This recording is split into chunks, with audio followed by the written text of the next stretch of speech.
자, 우리가 크리스마스 시즌이 왔을 때 가장 먼저 크리스마스 왔다는 것을 알 수 있는 게 뭐로부터 알 수 있습니까? 달력을 보니까 뭐 25일 빨간 걸로 있어서 아는 것도 있지만, 그것보다 현실적으로 성탄 주간이 되면 한 2주 전부터, 빠르게는 뭐 한 달 전부터죠.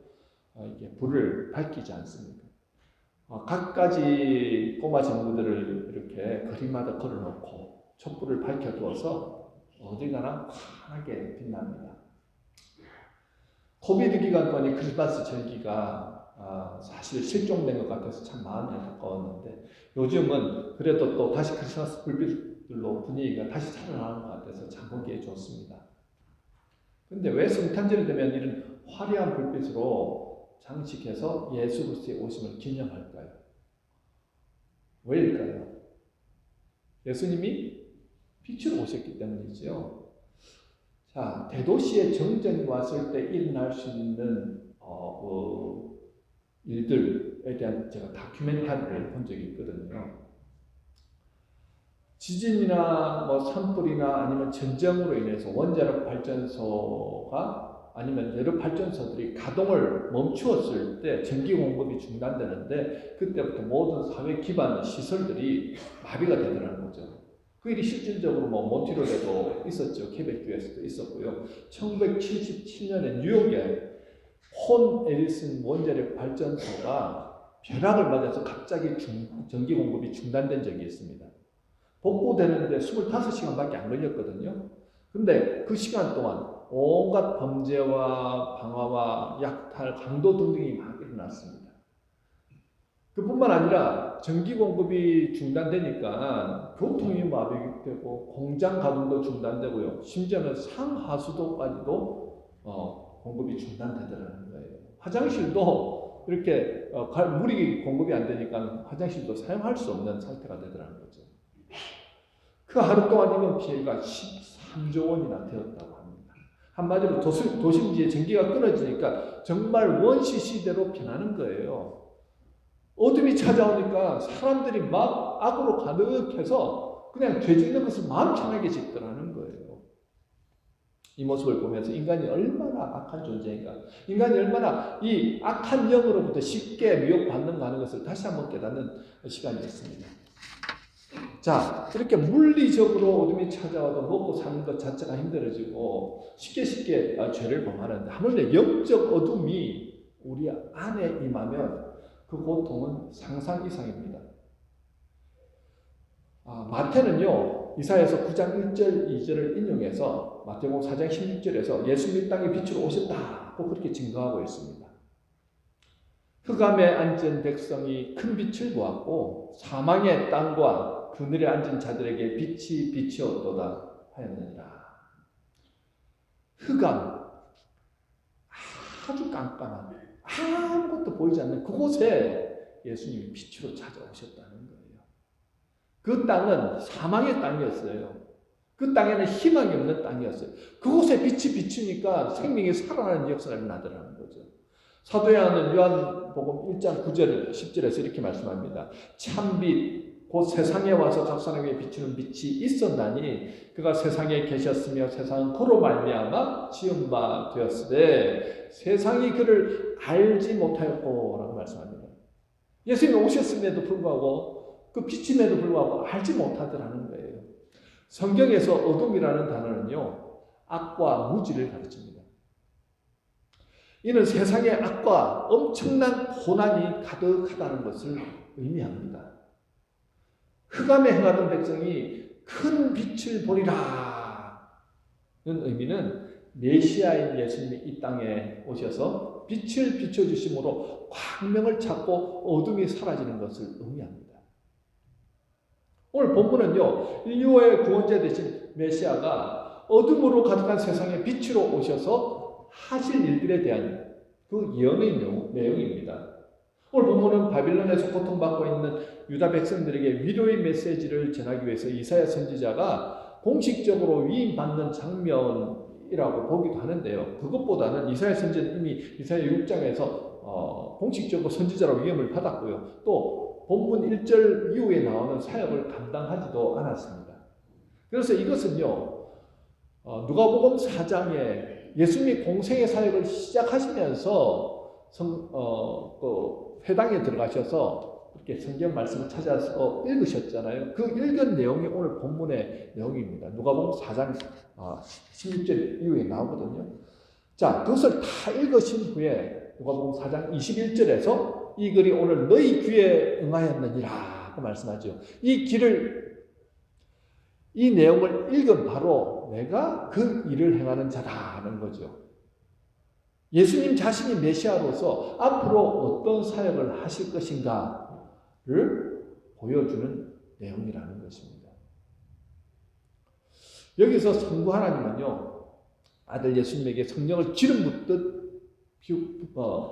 부어주셨습니다. 본문 1절에 나오죠. 주 여호와의 영이 내게 내리셨으니 이는 여호와께서 내게 기름을 부으사라고 말씀합니다. 자, 예수님 공생의 사역 시작하실 때 제일 처음 하신 일이 뭐냐면요, 광야에 가셔서 시험을 받으시죠. 그리고 나서 세례를 받기 위해서 세례 요한에게 가셔서 물에서 세례를 받으실 때 성령이 비둘기처럼 예수님 뒤에 임하시는 역사가 일어나지요.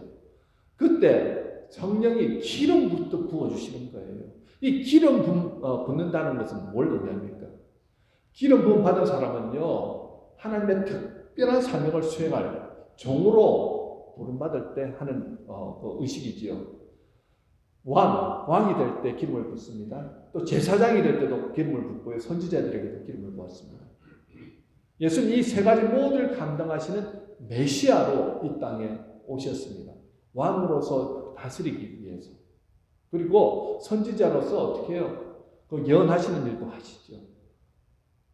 무엇보다도 제사장으로서 사람과 또 하나님 사이를 중재하시는 중보 역할도 감당하셨습니다. 예수님이 세 가지 모두를 감당하신 메시아로 오셨는데요. 메시아가 하는 일은 죄악으로 인해서 죽어가는 하나님의 백성들을 구원하는 일을 위해서 오셨다는 거죠. 정말 예수님이 구원자로서 어떻게 역사하시니까 오늘 본문에 나오죠. 예수님께서 기름 부은 메시아로서 가장 먼저 하시는 일이 무엇입니까? 1절 중반부에 나옵니다. 가난한 자에게 아름다운 소식을 전하게 하려 하심이라 말씀하죠. 여러분, 가난하다고 하면 여기서 말하는 가난하다는 것은 경제적인 가난함을 의미하지 않습니다. 죄악과 사망으로부터 자기 스스로를 구원할 힘이, 능력이 없는 영적, 육적 가난함에 빠진 모든 세상 사람들을 가리키죠. 예수님은요, 흑암 가운데 살아가는 가난한 자들을 위해서 하늘 보좌를 버리시고 낮고 낮은 천한 몸을 입으시고 우리에게 아름다운 소식을 전해주시려고 이 땅에 오셨습니다. 그 아름다운 소식이 무엇입니까? 바로 십자가의 사랑이지요. 누구든지 십자가에 달려가시는 예수 그리스도의 죽음이 자신의 죄를 대신해서 죽어주신 죽음임을 믿고 사망 곳에 계시고 부활하신 예수님을 나의 구원자로 주님으로 고백하는 자에게 영원한 생명이 주어진다는 것이 바로 이 아름다운 소식입니다. 오늘 이 자리에 앉아 계신 분들은 다 이 아름다운 소식을 듣고 이 자리에 앉아 계신 분들이라는 거예요. 아무에게나 들려지는 게 아닙니다. 아까도 말씀드렸잖아요. 많은 사람들이 그 빛을 보았다고 해요. 하지만 그 빛이 임해서 변화된 사람은 그렇게 많지 않다는 것입니다. 예수님은 구원의 아름다운 소식을 주시고 마음이 상한 자를 고쳐주신다라고 말씀하죠.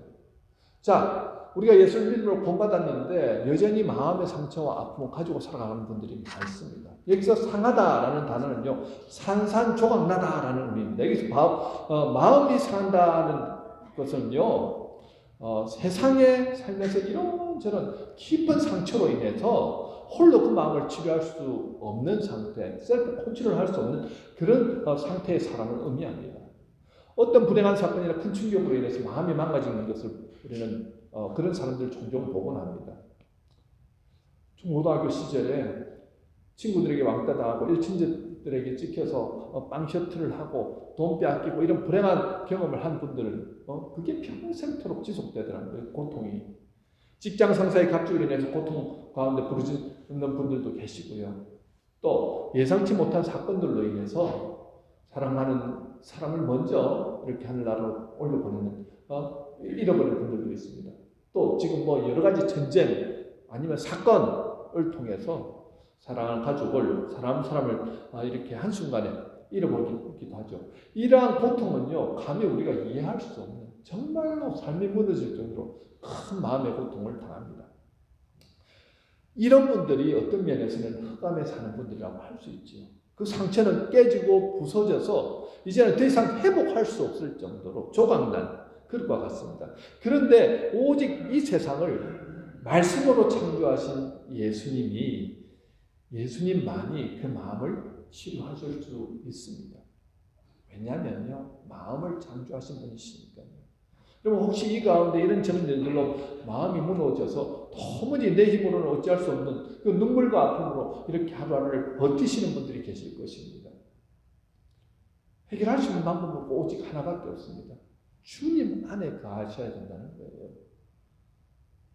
여러분, 주님 안에 거한다는 게 굉장히 추상적인 말처럼 느껴지죠. 많이 들어서 알긴 하는데 도대체 주님 안에 가는 것이 무엇인지 잘 모르겠습니다. 생각할 수 있습니다. 주님 안에 가는 거, 오늘 이 자리에 앉아서 설교 들으신 것도 주님 안에 가는 것일 수도 있고요. 또 새벽 기도 나와서 열심히 기도하는 것도 주님 안에 가시는 것일 수도 있고, 말씀 묵상하는 것을 또 주님 안에 가시는 것일 수도 있습니다. 그러나 주님 안에 가는 것의 본질을 이해하셔야 된다는 거예요. 이런 형식적인 눈에 보이는 어떤 의식을 통해서 주님 안에 가는 것이 아니라 본질을 이해하셔야 된다는 것입니다. 그렇지 않으면 이런 모든 행위들이 우리가 율법적인 신앙이 될 수 있다는 거예요. 형식으로 치우칠 수 있다는 거죠. 중요한 것은요, 예배 참석, 기도, 성경 공부 형식이 아니라 무엇이라고요? 예수님 자신이라는 거예요. 예수님은 인격으로서, 영으로서 살아서 계신 분이십니다. 예수님을 만난다는 것은요, 눈에 보이지 않지만 실제를 경험하는 거예요. 그 예수님을 만나야지 삶의 진정한 변화가 일어난다는 것입니다. 이 예수님을 진정 내 마음의 왕으로 모시고 성령께서 내 모든 생각과 마음을 주관하여서 내 삶을 인도해 주시기를 간구하며 나아갈 때, 내가 무엇을 하든 주님의 뜻대로 되기를 기도하며 나아가는 그 삶 가운데 주님이 어떻게 해요? 역사하시는 거예요. 우리가 어디 있든지 예수님 안에 가기만 하면요, 길을 걸을 때도 주님을 친밀하게 경험하고 주님과 동행하게 됩니다. 세례 교육을 지키라고 우리 유 목사님께 말씀을 드리면서 꼭 간증문을 쓰게 하라고, 예수를 믿기 전에 삶은 어땠고 예수를 어떻게 믿게 되었고 예수를 믿고 난 후에 나는 어떤 삶을 살고 있다는 것을 간증을 하라고 했는데, 나는 모태신앙으로 자랐기 때문에 그게 도대체 뭔지 모르겠습니다 라고 얘기를 하더라는 거예요. 아니요, 예수님은 그저 우리 성경 속에 계신 분이 아니라는 거예요. 살아서 역사하시는 분을 만났기 때문에 사람의 인생이 변화되는 겁니다. 죄 가운데 살 수밖에 없던 사람이 이제는 그 죄에서 자유를 누리고 주님과 동행하면서 주 안에서 진정한 행복과 기쁨을 누리면서 살아가게 된다는 거예요. 그게 실제라는 것입니다. 주님과 동행하면서 살다 보니까 이 깨어진 마음들, 아픈 마음들이 치유가 되더라는 거예요. 제가 이전에 오래됐는데 그 예화를 한번 말씀드린 적이 있습니다. 그런데 오늘 말씀과 조금 매치가 돼서요, 다시 한번 말씀을 드립니다. 안 들으신 분들이 더 많을 거예요. 예전에 TV는 사랑을 싣고에 한 30대 후반 이 젊은 분이 나오셔서 자기의 인생 스토리를 말하면서 아버지를 찾고 있습니다라는 거예요. 어린 시절, 아마 대여섯 살, 7살도 채 되지 않았을 때 아버지가 자기를 버렸다는 거예요. 고원에다가 버려두고 찾으러 올게 하고는 찾지 않았다는 것입니다. 아버지에게 버림받았다는 그 상처는 이루 말할 수 없는 거예요. 나는 아버지가 있었는데 없어서 버림받은 게 아니에요. 있는 걸 아는데 아버지가 키울 능력이 안 돼서 애를 버려두고 그렇게 나갔는데 평생을 찾지 않았다는 겁니다. 중학교 때까지 정말 그 아버지 때문에 나는 아버지에게 버림받았다는 거. 이제 어느 누구도 나를 위해준 사람이 없다. 나는 모든 사람들에게 이렇게 받아들여지지 않을 것이다. 그런 어떤 마음에 이런 자책감을 안 갖고 하나요? 자신감 없이 그렇게 살아가는데 그 고아원이 캐톨릭 재단에 사는 고아원이었는데, 그러면서 미사를 드리고 성경 공부를 하고 말씀 공부를 하다가 예수의 빛이 그분에게 임했습니다. 예수님을 만난 거예요. 아버지에 대한 깊은 원망, 배신. 이제 아버지를 만나기만 하면 왜 나를 버렸느냐고, 나는 아버지를 가만히 놔두지 않겠다고 그렇게 불타오르던 그 마음이 예수가 임하심을 통하여서 그 깊은 마음이 치유가 되더라는 거예요. 주님께서 만지시는데요, 그 마음이 나중에는 너희 아버지가 너를 키울 수 없는 상황이었기 때문에 그 아버지를 이해하는 마음으로 바뀌더라는 거예요. 나중에는요, 그가 개톨릭 신학교에 가고 친구가 되고 그러면서 아버지를 만나고 싶습니다. 해서 직접 찾아보려고 했지만 아버지를 찾을 수가 없었어요. 그래서 팀내 사랑을 식구에다가 요청을 해가지고 아버지를 찾았는데 만나자마자 아버지는 그냥 너무 미안해서 포기도 못 들고 있는데 그 아들이 가서 안아줍니다. 아버지 너무 보고 싶어서, 아버지 나를 낳아주셔서 너무 감사해요. 사랑해요. 나는요 어릴 때는 아버지가 나를 버렸다는 원망 때문에 참을 수 없었는데 그때 예수님을 만나고 나서 내 마음이 변했습니다. 아버지, 나 아버지 때문에 이렇게 행복한 삶을 살고 있어요. 나를 낳아주셔서 감사해요. 아버지, 사랑합니다 하면서 이렇게 안아주면 제 눈에서 눈물이 툭 떨어지는 거예요. 아, 이것이 주님의 역사가 일어나면은, 주님을 만나고 나면은 내 마음에 있는 깊은 상처도 치유를 받을 수 있구나 하는 것을 그때 깨달았습니다. 맞습니다. 사람들은 치료해 줄 수 없어요. 정신병원에 가서 의사하고 5분 상담하고 나서 약을 받아서 그저 그냥 그 어떤 마음의 안정감만 누릴 뿐이지 치유는 안 되더라는 거예요. 그렇지만 예수님을 인격적으로 만나고 난 다음부터는 변화가 일어나더라는 거죠. 이어서 메시아로 오신 예수님의 또 다른 사역은요, 포로된 자에게 자유를, 갇힌 자에게 노임을 선포하는 것입니다. 여기서 포로된 자는요, 전쟁에 패해서 포로로 잡힌 사람들을 의미합니다. 근데 포로가 되면 자유가 없습니다. 자기 마음대로 할 수 있는 것이 없더라는 거예요. 바벨론의 포로로 끌려간 이스라엘 백성들이 다 그런 포로의 노예처럼 그렇게 살았습니다. 그렇기 때문에 이 포로라는 것이 무엇인지 너무나도 잘 아는 거예요. 마찬가지로 저와 사단의 권세 아래서 사탄의 소유물로 전락한 죄인도 진정한 평안과 안식을 누릴 수 없습니다. 예수님 당시에 노예로 팔려서 산다는 것은요, 큰 고통이 따르는 일이었습니다. 조금의 자유는 있었지만 이 로마 시민권을 가진 사람들과 노예 사이에는 사람이란 것 외에는 공통점이 없었어요. 너무 삶의 질이 달랐습니다. 내가 먹고 싶다고 먹을 수 없는 거예요. 내가 자고 싶다고 잘 수 없습니다. 주인이 허락해야 먹을 수 있고 주인이 인정해야 잘 수 있습니다. 쉬고 싶다고 쉴 수도 없습니다. 주인이 정해준 대로 해야 합니다. 마치 로봇과 같더라는 거예요. 이것이 노예의 삶입니다. 우리가 죄로 인해서 하나님과의 관계가 깨어지고 사탄의 종노릇하면서 사탄 시킨 대로 살다 보니까 우리 안에 진정한 하나님의 자녀로서의 그 진정한 자유와 평화와 안식을 누리지 못하더라는 거예요. 순간순간이 고난과 고통의 연속이 됩니다. 여러분, 걱정되신 염려가 계속해서 우리를 공격하잖아요. 평안과 안식이 없습니다. 그런데 예수님이 오셔서 죄와 사망의 권세 아래 노예처럼 살던 저와 여러분들을 복음을 전파해 주심을 통해서요, 예수님을 구세주로 믿는 자들의 신분이 이제는 더 이상 죄인이 아니라는 거예요. 노예가 아닙니다. 악한 사탄이 함부로 할 수 없는 어떤 사람들이 됐습니까? 우리는 하나님의 아들과 딸, 왕같은 제사장, 거룩한 족속으로서 이제 그렇게 살아가도록 우리의 신분이 바뀌었다는 거예요. 이제 더 이상 누구도, 악한 영도 사탄도 어떤 그 누구도 우리를 함부로 건드릴 수 없는 존재가 되었습니다. 여러분, 하나님 나라의 시민들은요, 기억하십시오. 그 어떤 누구도 함부로 하나님의 허락 없이는 건드릴 수 없는 존재입니다. 미국 사람들도 어디 가서 이렇게 억류된다든지 잡혀있다고 하면 미국에서 가만히 있지 않죠. 특공대를 보내든지 아니면 뭐 대사를 보내가지고 어떻게 쓰든지 억류되어 있는 사람을 이렇게 꺼내오잖아요. 하물며 하나님 나라의 시민 저와 여러분들은 어떻게 했습니까? 함부로 악한 것들이 우리를 공격할 수도 없고 넘볼 수도 없는 존재가 되었다는 거예요. 자, 그런데요, 그렇게 주님이 오심을 통하여 우리가 해방을 경험하였는데 여전히 예수 믿음으로 죄에서 본질적으로 해방되었으나 이전의 관습을 벗어나지 못하고 죄의 사슬에 묶여 사는 분들이 있더라는 거죠. 이런 사람을 오늘 본문에서는 갇힌 자라고 합니다. 하나님의 백성으로 살아야 하는데 여전히 세상 안에서 죄 지으면서 죄 지을 때마다 죄의 노예로 살아가더라는 거예요. 마치 1863년에 미국에서 이제 흑인 노예 해방이 되지 않았습니까?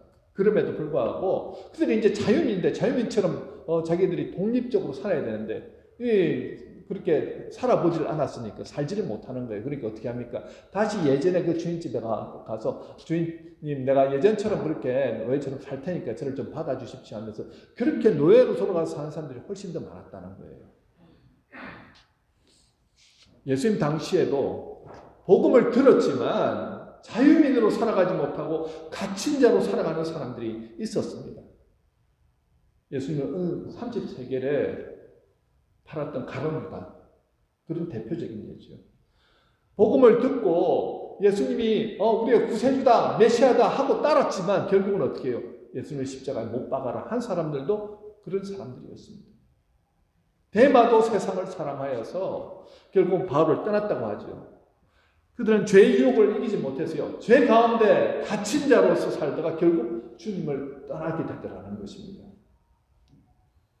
우리가 예수를 믿었음에도 갇힌 자로 살며 악한 영의 종노릇을 하고 있음에도 그것을 느끼지 못하고 살아가면요, 결국은 주님을 배반하는 지경에 이르게 된다는 거예요.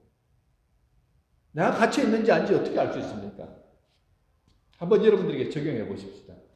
갇힌 자는요, 악한 영의 유혹을 받아서 세상 가운데 자기 좋을 대로 사는 결정들을 하며 사는 사람입니다. 그러면 잠시 잠깐은 자유롭고 즐겁지요. 그런데 곧바로 오는 게 무엇입니까? 갈등이 오지요. 내 안에서 성령과 악한 영이 막 부대낍니다.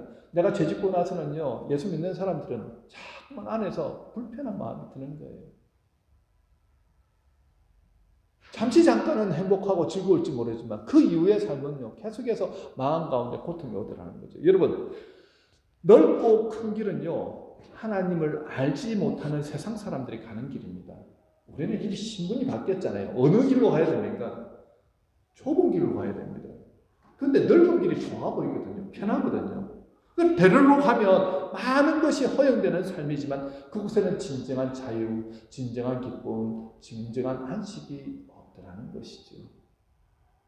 좁은 길은 좀 답답하고 힘든 것 같지만 그 길은 주님이 인도하시고 동행하시는 길이기에 곧 우리의 영이 진정한 자유함을 누린다는 거예요. 평화를 누리고 기쁨을 누리는 길이라는 것입니다.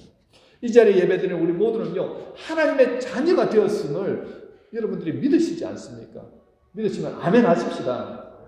맞죠? 그러면 우리 신분이 달라졌음에도 여전히 넓은 대로에서 해보고 계시는 분들이 계시다고 한다면요, 여러분 아주 잠깐 동안만 하나님 음성에 집중해 보십시오. 왜냐하면 여러분 안에 여전히 성령께서 임하시기 때문입니다. 계속해서 갈등이 일어나지요. 갈등이 일어난다는 것은 뭘 의미하냐면 그 길이 아니라는 뜻이에요.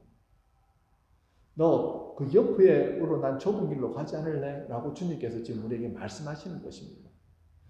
그런 갈등이 일어날 때 어떻게 해야 돼요? 여러분 결단하셔야 됩니다. 나는 하나님의 자녀로서 좁은 길 택해서 가겠다.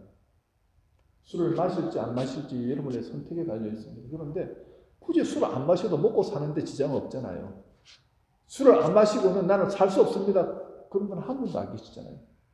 우리가 할 수 있는 취미나 오락이나 쾌락이나 이런 모든 것들이 안 해도 되는 것입니다. 하나님 나라에서는 별로 필요 없는 것들인데 세상 사람들은 그것에 목매어서 살아가더라는 거예요. 그것이 뭔가 줄 것 같지만 결국은 그 끝이 뭐라고요? 멸망의 길로 가더라는 거죠. 여러분, 예수님이 우리 안에서 거하시고 예수님과 함께하는 삶을 살게 되면 갇힌 자에서 진정한 자유를 누리게 된다는 거예요. 예수님은 마음이 상한 자를 고치시고 포로된 자를 자유케 하시며 갇힌 자에게 진정한 해방을 선포하셔서 하나님 나라의 시민으로서 진정한 자유를 누리며 살게 하신다는 것입니다. 이것이 굉장히 큰 특권이에요. 그뿐만 아닙니다. 메시아가 이 땅에 오셔서 하시는 일은요, 여호와의 은혜의 해와 보복의 날을 선포하십니다. 2절에 보면 여호와의 은혜의 해와 우리 하나님의 보복의 날을 선포하여 라고 말씀하죠.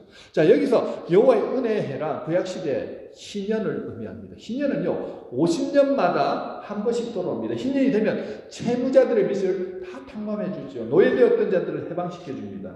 그리고 가난으로 어쩔 수 없이 땅을 팔았던 사람들 그 땅을 다 되돌려 준다는 거예요. 모든 빚을 탕감해 주고 노예에서 해방시켜 줍니다. 예수님 오셔서 여호와의 해, 즉 희년이 왔음을 선포하시는 거예요. 바로 죄악의 빚을 모두 갚아주셨기 때문이죠. 무엇을 갚아주셨냐면 예수님 직접 자신의 몸을 어떻게 십자가에 내어주심을 통해서 그 죄 모든 것을 갚아주셨어요. 이제는 우리는 누리면서 사시면 된다는 것입니다. 희년이 선포되었다는 거예요. 여호와의 해가 선포되었다는 것입니다. 여러분들이 살아가시면서 막 이런저런 여러 가지 막 갈등들이 있고 어려움이 있고 그러잖아요. 그때 여러분들이 선포하십시오. 나는 이미 죄에서 자유되었어. 나는 하나님의 사람이야. 주님께서 인정하셨는데 우리는 때때로는요 그것을 인정하지 못하고 내가 구원받았나 구원받지 못했나 퀘스천을 매일매일 이렇게 잘 모르겠는데 내가 죄를 짓고 있으니까 구원 안 받았나 그런 생각하지 마십시오. 이미 구원받은 분들입니다. 선포하셨다는 거예요. 여러분 예수님이 나를 위해서 대신 나를 구원하시기 위해서 죽어주셨다는 사실을 믿고 오늘 이 자리에 앉아 계신 분들 아닙니까? 자, 그런데 하나님의 보복의 날을 선포하셨다고 하는데 이 보복의 날은 언제 이루어집니까? 그동안 이스라엘 조롱하고 억압했던 모든 악의 세력을 멸하시는 날이 이 보복의 날인데요. 사탄과 그 모든 악한 영들과 졸개들을 심판하시는 날입니다. 예수님이 부활하시고 승천하셔서 하나님 우편에 앉아 계시다가 이제 심판의 때가 되면은 재림의 주로 심판주로 이제 오신다는 거죠. 그때 악한 세력들, 사탄, 그 밑에 있는 졸개들, 그리고 죄로 인해서 예수 그리스도를 믿지 않고 세상 가운데서 벗하고 살아가는 모든 사람들이 어떻게 해요? 주님 앞에서 심판받게 된다는 것입니다. 그때는 진노의 심판입니다. 그들은 더 이상은 이제는 구원받을 방법이 없습니다. 그런데 그 외에 좁은 길을 택하여서 하나님의 백성으로서 살아가는 그 사람들에게는 어떻게 해요? 희년 기쁨의 날이 된다는 거예요. 즐겁고 행복하고 정말 놀라운 은혜의 시간이 된다는 것입니다. 자, 이렇게 예수님 오심을 통해서 희년과 보복의 날이 선포되고 슬픈 자들은 위로하시는데 어떻게 위로하시느냐? 3절입니다. 우리 다 같이 한번 읽을까요? 시작. 무릇 시온에서 슬퍼하는 자에게 화관을 주어 그 죄를 대신하며 기쁨의 기름으로 그 슬픔을 대신하며 찬송의 옷으로 그 근심을 대신하시고 그들이 의의 나무 곧 여호와께서 심으신 그 영광을 나타낼 자라 일컬음을 받게 하려 하심이라. 자, 모든 슬픈 자를 위로하되 슬픈 자의 죄를 대신하여서 기쁨의 기름을 부어주신다는 거예요. 슬픔을 대신하여 찬송의 옷을 바꿔주신다고 말씀하십니다. 나 혼자 살아갈 때, 죄악 가운데 살아갈 때는 어떤 곳에서도 위로를 받을 수 없었는데 예수를 믿고 난 다음에 주 예수 내 마음에 오시고 난 다음에 그때부터는 내 입술에서 넘치는 것이 나 혼자가 아니군요. 주님이 함께 하시는군요 하는 것을 직접 느끼게 된다는 거예요. 그러면서 입술에서는 찬송이 흘러나옵니다. 자, 찬송만 흘러나오는 게 아니고요. 예수님의 오심을 통해서 하나님께 영광을 드러낼 의의 나무가 되게 하신다는 거예요. 여러분 여기에 계신 모든 분들이 그냥 주일날 와서 예배 드리는 것으로 만족한 삶이 아니라 예수님처럼 우리가 있는 모든 곳에서 의의 나무, 하나님께 영광 올려드리는 그 삶을 살게 된다는 것이죠. 여러분 이것은요 우리 인생의 대전환을 의미하는 것입니다. 마이너스 인생이 플러스 인생으로 변하는 것입니다. 죽을 인생이 새 생명으로 죄인이 의인으로 변화되는 것이에요. 이것이 바로 예수님의 능력입니다. 우리가 할 수 있는 게 없지요. 예수님 우리 안에 사시는 것이라는 겁니다. 베드로와 같은 하찮은 어부가 사람의 영혼을 구원하는 살아남는 어부가 되더라는 거죠. 삭개와 같이 오직 자기 자신의 배만 벌리려고 살아가던 사람이 예수 만나고 난 다음에 어떻게 해요? 선한 독지가가 됩니다. 사울과 같은 박해자가 예수 만나고 나서 바울이 되어서 어떻게 해요? 복음 전하는 사도가 되더라는 거죠. 조지 워싱턴 카버라는 분이 계신데요. 이분은 1860년도에 태어난 분인데 그 당시에 아직 흑인 노예들이 해방되지 않은 시기입니다. 부모들은 다 흑인 노예로서 그렇게 살아갔습니다. 그가 3살 되던 해에 노예 해방이 이루어졌는데 뿔뿔이 아버지, 어머니, 형, 누나가 다 뿔뿔이 다 붙으신 거예요. 다 팔렸습니다. 자기도 팔렸다가 결국은 노예 해방이 되면서 이제 고아처럼 살아가는데 어떤 부인 신실한 분들이 이 어린 카버를 데려다가 키우기 시작합니다. 감리교 신자였던 그 흑인 부부는요, 빨래를 하면서 돈을 벌어서 이 아이를 키우는데 정말 지극정성으로 사랑으로 키워요.